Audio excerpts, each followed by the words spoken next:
शहर हैदराबाद में एक और धोखाधड़ी का मामला सामने आ रहा है, जहां पर DKZ टेक्नोलॉजी नामी एक तंजीम ने कई मासूम आवाम से लाखों रुपए ऐड कर और आज फरार हो गई है। बताया जा रहा है DKZ टेक्नोलॉजी ने गालिबन 700 करोड़ के करीब का घपला कर मासूम आवाम को धोखा देकर फरार हो गए, जिससे मुतासिरा आवाम मायूस होकर पुलिस के बाद CCS के बाद मंजलिस बचाओ तहरीक के तर्जमान जनाब अमजदुल्लाह खान खालिद की प्रजा दरबार में मुलाकात करते हुए इस मामले की तफसीलात बताई, जिस पर जनाब अमजदुल्लाह खान खालिद ने आवाम को दिलासा दिलाया और साथ ही हुकूमत तेलंगाना के वज़ीर आला श्री रेवंत रेड्डी से भी अपील की है कि वो इस मामले पर संजीदगी से गौर व फिक्र करे और इसमें आला दर्जे की तहकीकात कराए। इन्होंने कहा कि CCS पर इन्हें बिल्कुल भरोसा नहीं है, इस मामले को CID या CBI के हाथ में देना चाहिए, क्योंकि ये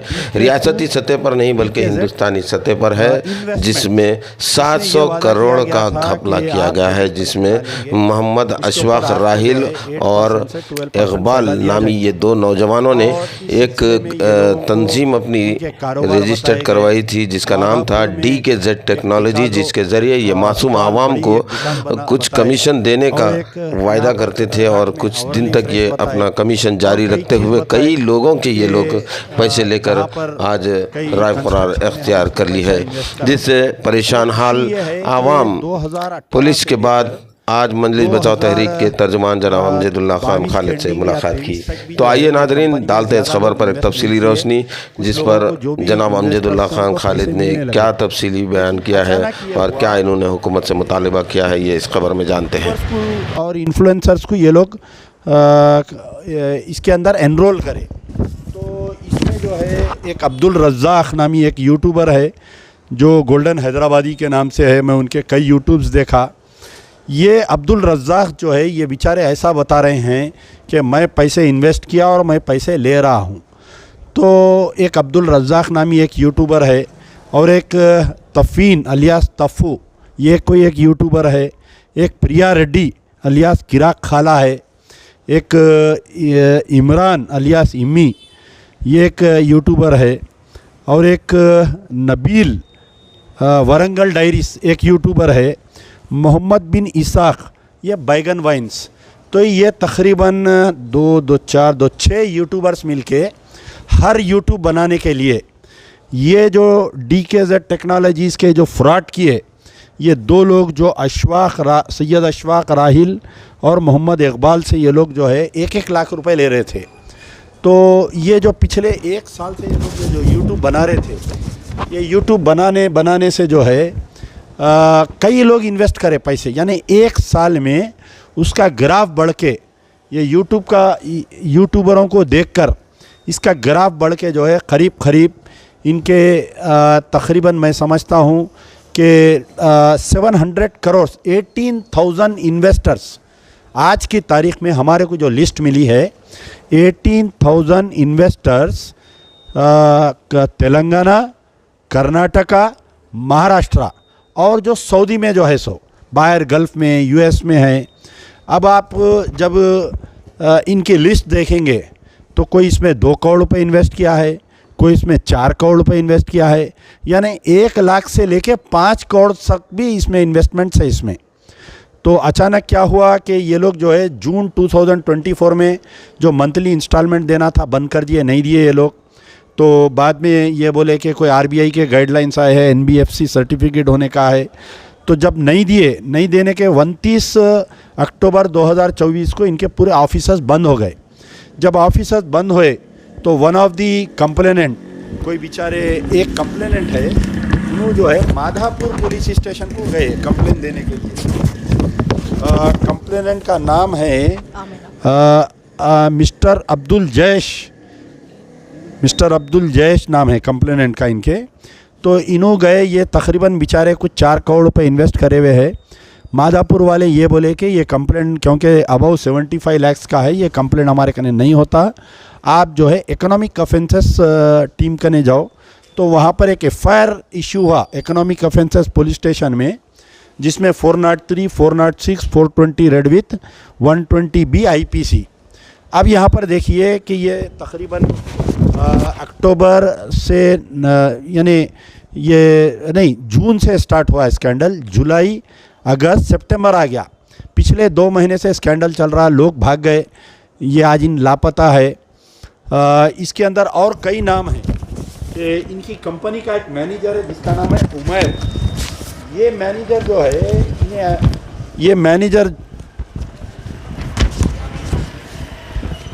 ये उमैर एक मैनेजर है, इन्हें भी वन ऑफ द कल्प्रिट है। और कई है इसके अंदर, यानी जो लोगों को वरगला रहे थे इसके अंदर पैसे इन्वेस्ट करो बोल के, उसमें मोइज़, असलम, नज़ीर, बिलाल, भाग्या, फातिमा, सबिया, सुमिता, रूही, खालिद, सलमान, रिजवान, यासीन, अलीज़ा, इमरान, एक लंबी तवील है। तो ये लोग एज ए एम्प्लॉयर भी काम कर रहे थे और परसेंटेज एजेंट भी काम कर रहे थे। लोगों को एक इन्वेस्टर को लाके पैसे दिए तो ये लोग जो है उनको कुछ पैसे दे रहे थे। खैर बहरहाल ये लोग अचानक भाग गए। तकरीबन 18,000 to the tune of 700 crore इसका वो बता रहे हैं। तो ये लोग कंप्लेंट देने के बाद में कोई तहकीकात नहीं हो रही है।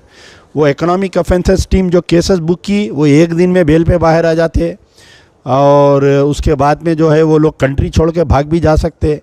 तो तकरीबन, और एक हैरत की बात यह है कि इसमें जितने 18,000 इन्वेस्टर्स है 99% मुस्लिम्स है इसमें। तो रोज़ाना ऐसा चीटिंग केसेस रिपोर्टर हैं, उसके बावजूद लोगों को समझ नहीं आ रही है कि क्या करना बोलकर। अब बहरहाल मेरे पास आए थे तो हम जो है, क्योंकि ये टीम इंटरस्टेट स्कैंडल है, ये महाराष्ट्र में भी है, कर्नाटका में भी है, तेलंगाना में भी है। क्योंकि ये लोग हैदराबाद के हैं तो फिलवक्त CCS को दिए हैं। मुझे CCS पे भरोसा नहीं है, इनके इन्वेस्टिगेशन पे 1-2 लाख रुपए ले लेके CCS वाले अगर केस क्लोज कर दिए, either the Telangana government should transfer this case to CID। और क्योंकि ये इंटर स्टेट है, नहीं तो इसमें CBI तहकीकात करवाना चाहिए, वरना नहीं तो KMRF का जैसा स्कैंडल हुआ था, हम पुकारते रह गए KMRF के स्कैंडल के बारे में। उसमें महमूद अली साबिक़ा होम मिनिस्टर ख़ुद इन्वॉल्व थे, उसमें राजेंद्र नगर MLA का भी हाथ था, उसमें डॉक्टर रंजीत रेड्डी साबिक़ा MP चिवड़ला, ये लोग मिलके पॉलिटिशियंस को इन्वेस्टिगेशन को दबा दिए। आज तक मज़लूम परेशान है। 350 करोड़ का स्कैंडल हो गया, तकरीबन 700 लोग बेघर हो गए। तो इसके भी हमारे को ऐसा डाउट है कि ऐसा हो सकता है। तो आज ये वीडियो बनाने का मकसद ये है कि हुकूमत तेलंगाना के चीफ मिनिस्टर रेवंत रेड्डी से इंशाल्लाह हम लोग मुलाकात भी करेंगे, पूरे इन्वेस्टर्स जाके उनसे, और उनसे मुलाकात करके हम ये चाहेंगे कि ये CID को अगर केस दे दिया जाए तो, क्योंकि CID साइंटिफिक एविडेंस रखते हुए केस की तहकीकात करती और जल्द से जल्द उसका रिज़ल्ट आने की कोशिश है, इम्कानात है।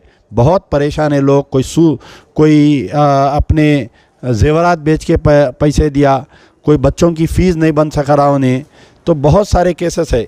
यहाँ पर कुछ इन्वेस्टर्स है, मैं उनसे आपसे बात करवाऊँगा। जी, आपका क्या नाम है बोलिए? जी, मेरा नाम आमिना है। मैं 5.5 लाख रुपए इन्वेस्ट करी थी। कब करे थे आप? अभी मैं हाल ही में 3 महीने ही हुआ जी। मेरे को कुछ प्रॉफिट भी नहीं आया और कुछ भी नहीं आया, पूरे पैसे डूब गए मेरे। जी जी, नहीं है। तो मैं आप सबसे गुजारिश करती हूँ कि मेरे लिए थोड़ा सा देखिए। मैं भी ऐसी नॉर्मल घर की हूँ, कोई मेरे पास कुछ भी करने वाला नहीं है। हमारे हस्बैंड भी जो है नॉर्मल जॉब वाले। आप कैसा, आपको ख्याल आया कि इसके अंदर ये यूट्यूबर को देख के हम लोगों को ख्याल आया, जो यूट्यूब में बता रहे थे कि ऐसा इन्वेस्ट करने से पैसे ऐसा डबल होते। मैं अपना गोल्ड रखी, 3 लाख में गोल्ड रखी।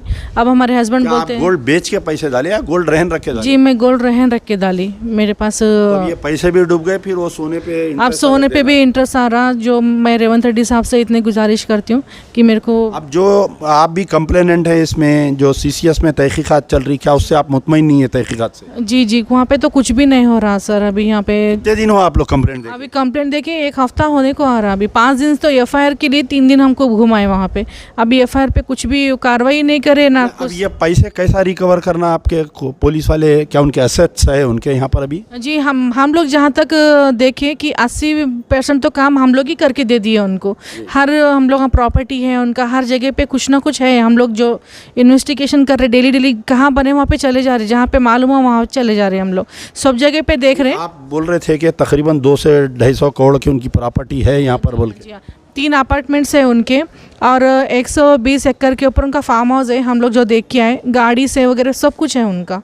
इसलिए हम लोगों को आपके पास आना मुनासिब समझे, इसलिए आए आपके पास। ठीक है, और कौन है माँ आपके, क्या नाम है आपका, बोलिए, वो दे दीजिए इधर, बोलिए आप। जी सर, मेरा नाम सना है। ज़ोर से बात करिए। जी सर, मेरा नाम सना है और ये जो पैसे थे हमारे घर वाले इन्वेस्ट करे, वो शादी के थे मेरे जी। तो एक होप से इन्वेस्ट करे कि जब शादी रहेंगी, जब विड्रॉल कर लेंगे वो लोग के पास से। 13 लाख। 13 लाख रुपए कब करे आप, कौन सी तारीख में, महीने में करे? जून में करे। तो आपको कुछ प्रॉफिट आया? आपको नहीं आया एक सर, रुपया भी नहीं? नहीं। वो लोग बिना इन्फॉर्म करे ऐसा गायब हो गए सर। हमारे सख्त से सख्त कार्रवाई होना, और जो भी हमारी हेल्प कर सकते वो लोग हमारी प्लीज़ हेल्प करिए। हम ये CCS में तो कुछ भी प्रोसेस नहीं हो रहा। हम लोग सुबह से शाम तक खाना नहीं खा के, पानी नहीं पी के सबके लिए फिर रहे। तो आप प्लीज़ हेल्प करिए, आप भी हेल्प करिए सर। यहाँ पर कुछ नौजवान लड़के भी है। क्या आपका नाम क्या है? मेरा शेख अफरोज़ नाम है। मैं 2018 कहाँ के रहने वाले? मैं ज़हीराबाद में रहने वाला हूँ। मैं 2018 से कंपनी को देखता हूँ। तकरीबन क्या करा मैं 2023 तक गौर करा कि कंपनी फ्रॉड होती है या नहीं होती। कोई भी कंपनी फ्रॉड होती है तो 5 साल के अंदर उठ जाती है ना। कोई भी कंपनी अगर फ्रॉड हुई तो 5 साल में, अगर कोई भी कंपनी फ्रॉड हो गई तो 5 साल में फ्रॉड होती। बल्कि मैं क्या देखते रहा, तो बहरहाल क्या हुआ, फ्रॉड तो ये नहीं होने के चांसेस दिखे मेरे को। इसलिए मैं क्या करा, 50,000 रुपये इन्वेस्ट करा। फिर इन्वेस्ट करके भी क्या करा मालूम, गौर करा मैं फ्रॉड होती नहीं होती। ये महीने में फ्रॉड हो गई। लगभग 3 महीने से फ्रॉड नहीं हुआ, ये स्कैम हो गया। 3 महीने से खाली 50,000 ईच करे आप? मैं खाली 50,000। और कौन है इसमें? कोई बड़ा अमाउंट है? क्या है बोलिए, किसका है? नहीं वो छोड़ दीजिए उन्होंने। और आपका नाम क्या है? मेरा नाम मोहम्मद मतीन है। कितने पैसे डाले आप? मैं 2 लाख रुपये डाला। कहाँ रहते आप? मैं यहाँ आसिफ नगर पे रहता हूँ। आपका नाम क्या है? शेख अमजद है मेरा नाम। कितने पैसे डाले आप? मैं जो सो 5 लाख रुपए डाला हूँ। कहाँ रहते आप? टोली चौकी। आपके कितने पैसे? मेरे 6 लाख। हाँ, ये 6 लाख रुपए कई के थे आपके ने?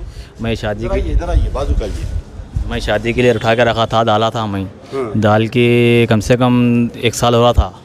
आ रही थी इनकम, मेरे को इनकम आते आते रुक गए मेरे को जून में।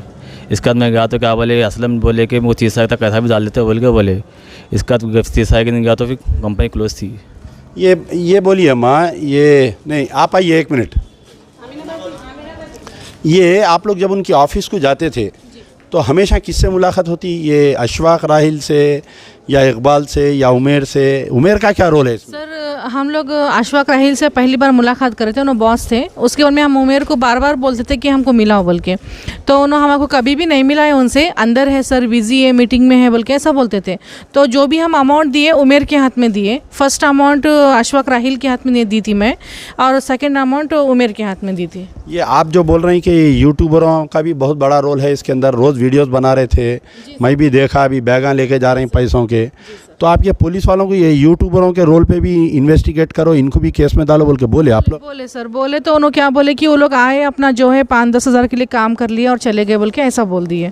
अच्छा, अब इसमें जो एम्प्लॉइज़ है, आप लोगों को एम्प्लॉइज़ भी थे, वो लोग पार्टनर भी थे। आपको एक जनों को इन्वेस्ट कराए तो उनको भी परसेंटेज मिल रहा था, तो उनके बारे में भी बोले आप? सर लास्ट 3 मंथ्स तो ऐसा हो गया कि उनको अमाउंट दिए सो हम लोगों को स्लिप या ऐसा मतलब बॉन्ड पेपर भी नहीं दिए उन्होंने। वो पूरा वही लोग ले लिए पैसे। अब आप लोग जो पैसे इन्वेस्ट कर रहे थे, कुछ बॉन्ड बना के दे रहे थे ना? वो बॉन्ड है किसी का ने?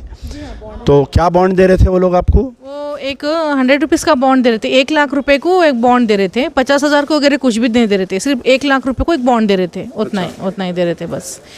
तो अब आप रेवंत रेड्डी साहब से क्या गुजारिश कर रहे हैं? सर हमारे को जो भी है इस पे इन्वेस्टिगेशन बिठाइए सर।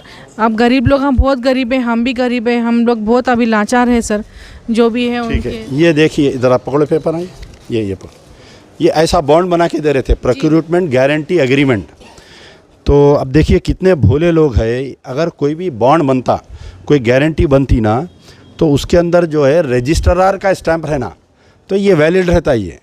ये ज़रूरी नहीं है कि खाली 100 रुपये के बॉन्ड पेपर पे कोई भी लिख के दिए तो गारंट ये अगर कल के दिन आप कोर्ट में गए तो ये गारंट दिस विल नॉट वर्क।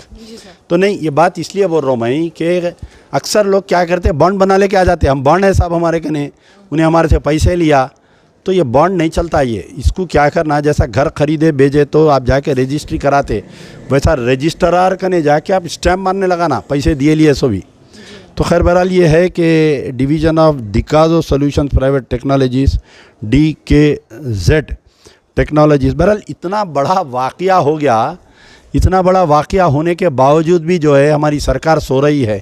एक शख्स जो है 700 करोड़ रुपए के आवाम के लूट के उन्हें खुलेआम फिर रहा है, और हमारी सरकार, हमारी पुलिस जो है यानी क्या बोलते आप, रेती में से सांप जाने के बाद में मारते, तो अब इंटेलिजेंस क्या कर रही थी, हमारी स्पेशल ब्रांच क्या कर रही थी, उन्हें ऑफिसा डाल रहा है। यूट्यूबरां जो है यूट्यूब में गाने लगा के लोगों को वरगला रही। तो हमारे स्टेट की इंटेलिजेंस भी काम करना ना, कि भाई ने कल के दिन भाग गया तो कौन जिम्मेदार है बोल के उसको लाके पाबंद करना। तो ये काम नहीं हुआ। इंशाल्लाह देखिए कि बहुत मेहनत करना है, कोशिश करेंगे कि इसकी अगर हाई कोर्ट तक भी जाने की ज़रूरत पड़ी तो जाएंगे। शुक्रिया, खुदा हाफिज़।